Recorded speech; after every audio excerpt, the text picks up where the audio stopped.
కాదు ఇంత వయసు వచ్చినా నువ్వు మందు తాగుతా ఉంటే మళ్ళీ ఇంకొక అమ్మని దగ్గరానంట 5 నిమిషాల్లో ఇంకొక అమ్మని తీసుకురాను. ఇంకొక ఆమెను చేసుకుంటావా? ఏమండి వింటున్నారా?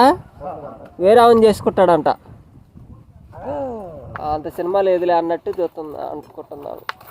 సినిమా ఎందుకు లేదు స్వామి, నేను కొన్నాడు చూడం పౌరు జాతి అయితే. మరి డబ్బులు జాగ్రత్త చేసుకోవచ్చు కదా నువ్వు మందు తాగే బదులు. ఏం చేసుకుంటావు డబ్బులు? వాళ్ళెవడి స్వామి ఏం చేసుకుంటావు డబ్బులు? అంటే ఎంజాయ్ చేయాలంటావా? ఎత్తుకొని బాగా మంది ఎత్తుకొని డాన్స్ చేస్తా వేసుకుంటూ రావచ్చు. డాన్స్ కూడా వేస్తావా?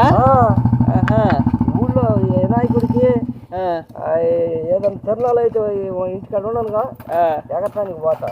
ఈ వయసులో కూడా డాన్స్ వేస్తావు అన్నమాట. మామూలుడు కాదైతే నువ్వు ఆటగాడివేగా.